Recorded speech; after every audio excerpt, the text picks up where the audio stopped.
Hi, it's Joe with PrepAgent here with Luna. Luna, you had some things you want to talk about today. You got some requests from a subscriber? Yes. So I got this message from my new subscriber. She wants to know if it's necessary for her to start her real estate career by moving to a bigger city like LA. Because she, was watching YouTube videos and she found a couple YouTubers who are in LA and, they're both real estate agents. They're doing very, very well in LA. So she's been saving up and thinking that's a good idea to move there. But then she found my channel and she noticed that I'm in Philadelphia, which is not as big as LA. So, I want to talk about this topic. I know people out there, especially new agents, are probably wondering the same. Do they have to practice real estate and be successful in a bigger city? No. The answer is no, and I Straight up agree. no. I told her Because I agree. it's, especially if you don't know the city, and the first thing for a real estate agent is at the end of the day, you got to remember you're kind of a host slash guide of your city. And if you don't Right. know it that well, you can't really sell it that well. I mean, you have to know Yeah. your area. And if you grew up somewhere and you know it really well, you can really speak intelligently about all the ins and outs of the city, whether it's a very small one or big one. Los Angeles in particular, I know we're talking more general, Seaside Los Angeles. There are so many licensed people there, and you're dealing with traffic, and she's moving to a new city, especially a bigger one. She's trying to start a career and trying to establish a new life. Social life, friends, all that kind of stuff. It can be very difficult in these big cities. Yeah, I 100% agree. I mean, I'm a little different because I was born and raised in China. So, there are, pros and cons. Compare Philadelphia versus New York City in my situation. So a lot of people has been saying, oh yeah, you should probably move to New York where you can maybe have a better performance and there are more diversity of people that you can reach out to because my background is very international. So, I mean, I told her, I said, as long as you know what you are doing and you have the local knowledge, you will be successful anywhere you are. It doesn't have to be a bigger city. A bigger city, a higher cost of living, and it's going to be more competitive. Well, the biggest thing you said there is local knowledge. Okay. And the biggest thing you want to try and research is not the population, but the percentage of real estate agents that are out there. And you can Right. look in the local papers, you can look on your local state website. The department real estate website will generally say how many agents are in that city. So for example, if you're in some small town in the middle of Ohio, you may think that's a terrible place to sell real estate. But if there's only one agent in the whole city, this tiny little city, or we'll call it a town, that could be a great place. Mhm. I mean, it all depends what you like. The best thing to do is sell in a place that you actually want to be in yourself. Because if you hate cities and you're there only to make money, you're not going to last there very long. Right. Because remember, you got to sell this. If you love farms, which you and I really don't, but if you're somebody who loves like farm life, truly, if you're somebody who loves farm life and you and I go there, people who don't like farm life, we're talking to that person. We don't want to hear somebody who says, oh, you hate farms? I hate farms too. It's like, but you live here. We want to hear somebody who could really sell us, convert you and Right. I into be like, you know what? Farms are pretty cool. I didn't think it was great before, but man, this person loves it. This is just the greatest. Yeah. I mean, so if you don't want to be there yourself, how could you possibly sell it? So I would say when you're starting a career, pick the place that you really want to live, a place you're really excited about. And it could be because of the people there, maybe it's the community, maybe you like cities, beaches, farms, country, mountains, lakes, whatever it is. But you got to be excited about where you're living. If you're excited about where you're living, it's so much easier to sell, whether it's commercial or residential.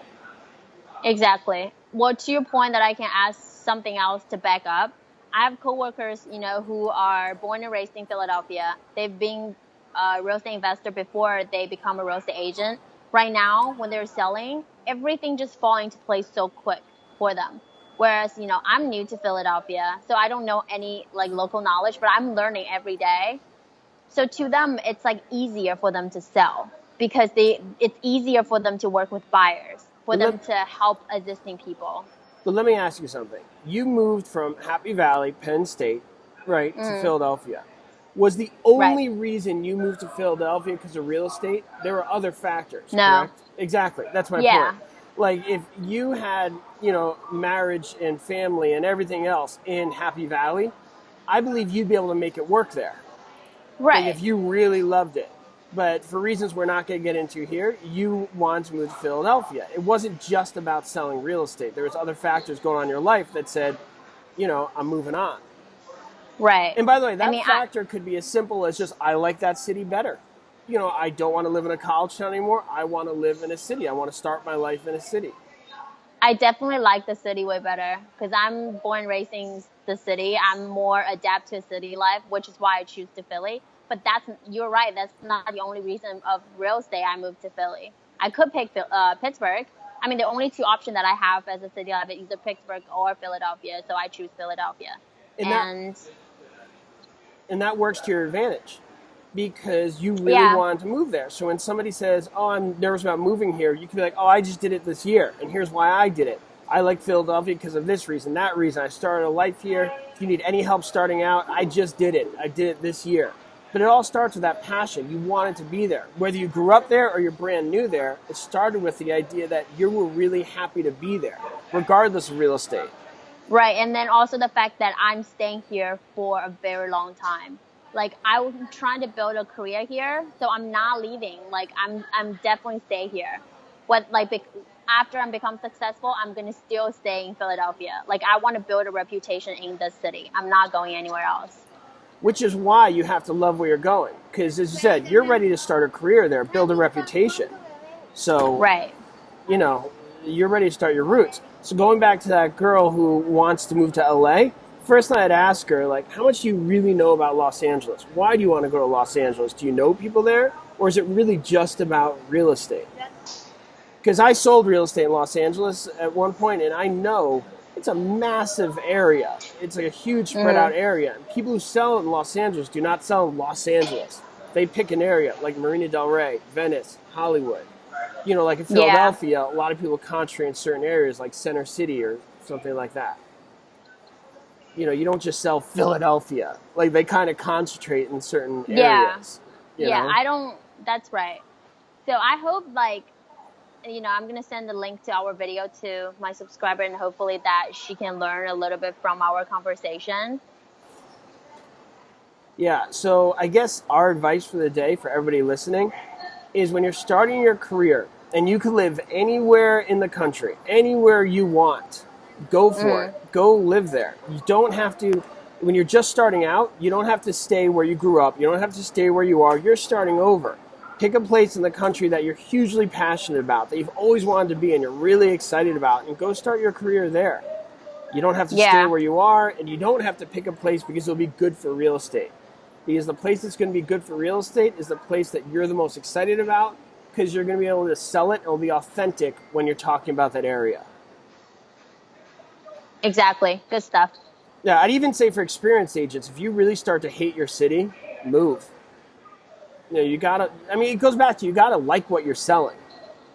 Right. You know, I mean, I know there's like certain areas that they're very good with like real estate, like inventory wise, you know, whereas like in LA, all the prices are way too high.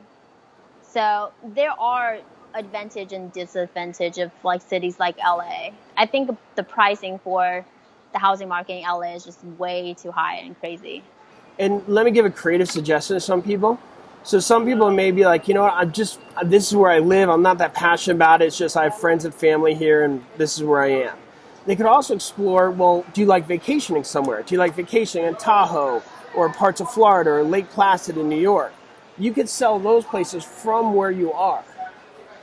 So if you're in Philadelphia, for example, and you're really passionate about Lake Placid, a beautiful lake in upstate New York, you could sell people in Philadelphia about buying in Lake Placid. Like have, you know, different seminars there. You guys want a vacation home, you want a summer home. So even though you live in Philadelphia, your passion may be Lake Placid. Right. So it's just a creative idea about selling an area you're passionate about that sometimes you don't even need to be in that area, especially when you're talking about vacation, resorts, timeshares, things of that nature. Right. So, yeah, you know, just think creatively. I know a lot of people, they live one area and they summer somewhere else. So, I don't know. That's my tip for her. I think that's good. That's very good. That's like, you think about a lot of things that I didn't thought about. Because, and plus, you've been practicing real estate before in LA, you know, and I want her to hear from your side of view as well. Yeah, and LA's as tough as they come. Yeah. It's not just the competition, the traffic, the fact that the city's very spread out. Learning the inventory there is a lot more challenging than other cities because it's so spread out. So LA is one of the more difficult cities to sell it. But if you could do it and you love LA, there's money to be made there. People need to live there, and the prices are high.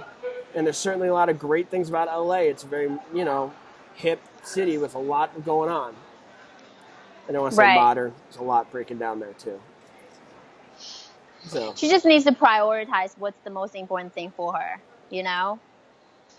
So she has to do what you did. You picked a place you're really excited to live in, and you're excited to say, you know what, I like it enough where I'm going to start my reputation, start my life here. She needs to follow your lead, basically. Yeah, I'm all in. I'm all in about the whole real estate career thing. And it'd be harder. It'd be harder for you to be all in if you were still in Happy Valley. I know for fact, like, I got my license in PA. I'm not staying state college. I know for fact about that. I'm just trying to figure out, you know, if I should move to Philadelphia or should I get another license in New York City. That was at the back of my mind. But these two cities are very close to each other. I can always get a license in New York and then either do referral, or if later on I do have someone who wants to sell something, I can drive there. It's like 2 hours. So I always have my options lined back. Like, you know, I gave myself options. You did. So I'm not like stuck with somewhere, you know? So basically tell her, watch my videos, follow my lead, and you'll do great. That's what you need to tell her. There you go. Sounds good. Sounds good. All right. Well, unless you got something else in your mind, you know, we'll throw this up on YouTube for people to watch. And remember to subscribe to Luna's channel. So she's working on my channel with me here, but please don't forget, Luna has her own channel where she gives fantastic advice on real estate and a little bit about life as well. Mm-hmm. Not to promote you too much, but everybody should realize Luna is very inspirational. One day you're going to be a motivational speaker, so follow her channel for a lot of different things. And I'm going to put the link below. So sounds good. Thank you so much, Joe. You're welcome. I'll talk to you next week. Bye. Yep.